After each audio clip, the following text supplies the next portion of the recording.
This, a Talk This podcast production. This time, in our investigation of gameplay as storytelling, we will be looking at The World Ends With You, a Nintendo DS game from 2007 that was re-released for iOS in 2012 and re-released again for the Switch in 2018. If you've never heard of The World Ends With You, go buy it, you heathen! Little sis Emma wants her sequel, and she wants it now. But anyway, let me give you the rundown. A brief disclaimer. I want to talk mostly about the DS version of this game, but the footage you'll see is from the Switch version, which controls differently, to say the least. I'm going to try to edit it to give you an idea of what the DS was like, but it won't be exact. I'm also going to compare the two in more detail near the end, but I'll just say up front that while Final Remix is definitely an acceptable way to experience the game if you can't unearth a copy of the DS version anywhere, the DS version is the way to go for a first playthrough, in my humble opinion. Anyway, you play as Neku, an orangey-locked, spicy tuna roll who blocks out the world with the help of his sweet headphones. He wakes up in the middle of Shibuya's Scramble Crossing without any memory beyond his own name, and soon realizes that 1. He can read people's minds, 2. Nobody can see him, and 3. Frogs have become a lot more aggressive all of a sudden. Fleeing to Hachiko, he runs into a girl named Shiki, who becomes his partner, explaining that they're entered into a Reaper's game, a contest where players must survive for 7 days or lose their right to exist. And that's before things start getting complicated. Listen, okay, it's a beautiful game about learning to see the humanity in the people around you, and about the importance of making connections, and about how people can change, and it's just really hopeful about the state of our messed up world, and it's nice. Did I tell you to buy it yet? Sorry. Back on track. The combat in The World Ends With You is a partner system. Neku, our resident spiky emo, occupies the bottom screen. You make him fight by using different DS-designed commands, pressing, tapping, slashing, dragging, or drawing on the touchscreen, and sometimes by screaming into your mic. You look super cool on public transit, I know from experience. You also controlled Neku's partner, who lives on the top screen. By using the D-pad, or buttons in left-handed mode, you navigate through a maze to get to a desired card. If you get the right card for the partner's unique system, you build up fusion stars and unlock a massive attack. The two partners share a health bar, meaning that you have to make sure to take care of them both. The partners also pass something called a light puck between them. The partner with the light puck is powered up, meaning you should focus your attention on their attacks during that time. Successfully passing the light puck powers up your combo on both sides gradually. It's a way to illustrate two people working in tandem, trusting each other to do their part.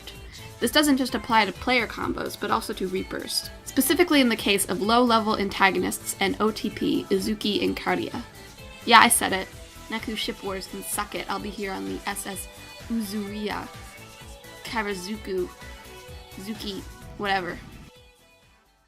As I have implied, Neku has a few partners over the course of the game. We'll be talking about Shiki and Joshua, and specifically how the game makes you dislike Joshua from the start through mechanics, not just storytelling. Shiki is your first partner. She is incredibly easy to work with, which is good for when you're first learning these chaotic controls. You build up fusion with her by guessing the shape under the card. Get it right the first time, you get 2 stars. Get it right the second time, you get 1 star. However, you honestly don't need to pay attention to Shiki to get through this week. She launches an attack every time you press the D-pad, meaning she's always doing some sort of damage. Since she mostly takes care of herself, you're free to focus on Neku's more difficult controls. Joshua is your second partner. Joshua is... well... he's Joshua. He is much harder to work with. Over the course of Shiki's week, you had the chance to get used to her, and the game also built her up with more attack, more levels of fusion, and even defense boosts. Joshua is not only a fallback to square one in terms of power levels, but you also have to pay much more attention to his controls. Joshua doesn't attack every time you press the D-pad. He locks on to an enemy instead, only doing damage once you've reached the end of a maze. Therefore, the longer the path you take in the maze, the more damage you'll do. Just pressing the button on autopilot isn't really going to do much. His fusion builds up by picking a number card, that is less than, more than, or equal to the number shown at the top of his screen. It's much more complex than just matching, meaning you have to look at his screen more. It feels horrible to work with Joshua at first. It's supposed to. During the first week, Neku was the bad partner. Shiki was the one putting all the effort into making things work between them. You don't have to pay attention to her attacks, because she's the one making sure things go smoothly in terms of cooperation, not Neku. Neku's focused on himself, just like you, the player, are focused on getting down Neku's controls. Things manage to work because of Shiki's hard work. However, syncing with her gets easier as Neku gets used to working with her, paralleling the way he opens up to her and grows to understand that she's a person with a complex inner life, just like himself. In the second week, Neku's learned that he needs to make more effort emotionally, thanks to his partnership with Shiki. It's good timing because Joshua isn't like Shiki at all. He's only putting in the bare minimum effort. It feels harder to work with him at first because Neku himself is having a lot more trouble working with him. Joshua's not willing to adjust himself to work with Neku. Neku needs to focus on what Joshua is doing in order to sync up with him. But it doesn't come naturally. The player must look away from Neku's controls to pay attention to Josh's. But this doesn't come naturally. Neku, in a sense, has become the Shiki of this partnership. He's the one having to put in the extra effort. All in all, the DS mechanics serve to put you in the mindset of Neku throughout his experience, and that carries over to later in the game as well. The entrance of Joshua is simply the clearest illustration of it. Unfortunately, the Switch port doesn't quite reflect this mindset as well. Shiki is activated through a tap in the Switch port, the easiest input. This does attempt to emphasize the ease of working with her, although the fusion itself is difficult. Neku doesn't reach out, so while general battles go well, their group attacks end up somewhat weak. Joshua's normal attack, meanwhile, is activated by slashing downward in empty space, so he's more liable to give you carpal tunnel, and also... How's my aim? It's kinda crap, Josh, thanks for asking. While the Switch version accurately portrays the ease of working with Shiki versus the difficulty of working with Josh, it doesn't mirror Neku's character growth quite so much. Neku grows from someone who is extremely self-centered with little concern for who other people are, to someone who is willing to look away from himself to deal with someone he pretty much cannot stand. And the player follows that growth with him in the game. That's an incredible example of mechanics emphasizing story. The closest the Switch version comes is in the preparation. Different kinds of psychs work better with different partners, so you've got to mix up your playstyle for different partners. But it doesn't feel the same when it's not a constant, real-time struggle. It's disappointing. You could argue that the co-op in the Switch is a new way of expressing that theme. It sort of lessens the idea of Neku's partners being their own people with unique styles, since likely you're playing through the game with the same person as your co-op partner throughout. But it does bring that idea of syncing up into the real playing experience, as you communicate your attacks to each other and work together.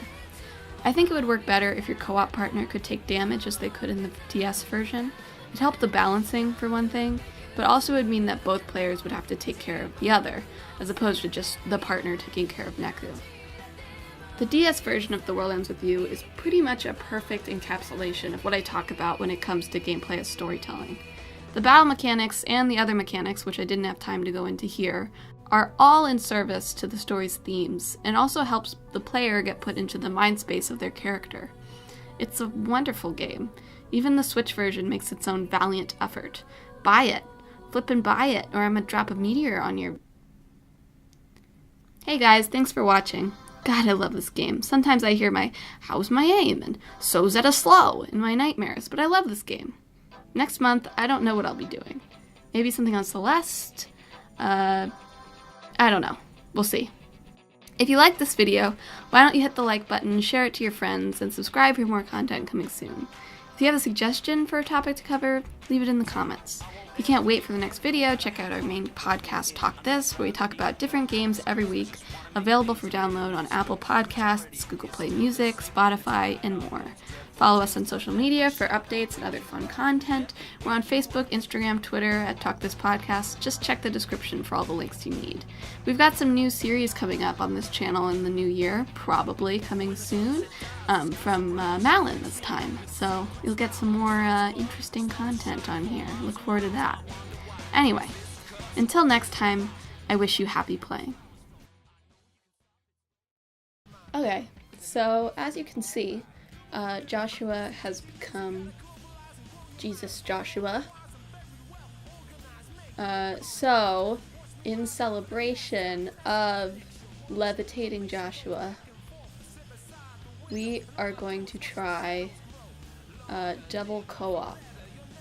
So, we're gonna get this set up. Okay, so I need to learn this. Tap empty space, drag enemies and obstacles, press empty space. Okay. So we're gonna turn on co-op. Neku is in my right hand, and Joshua is in my left hand. Okay. Wait, let me look at the controls again. No, not Shiki. I want levitating Joshua. Great, okay. Tap empty space, drag enemies and obstacles, press empty space. Okay. I'm also going to set myself with some easier pins. And I'm also going to turn my level up a little bit. Okay. I'm still going to play on hard though, because I hate myself. But I don't hate myself. So we're just going to do one right here. This dude. Okay. Are you ready? Jesus Christ. What am I doing? You're good as gone. Ah! Am I doing it? God, this is a lot. Oh God, which one is Joshua? The pink one. Joshua is a pink boy. Okay.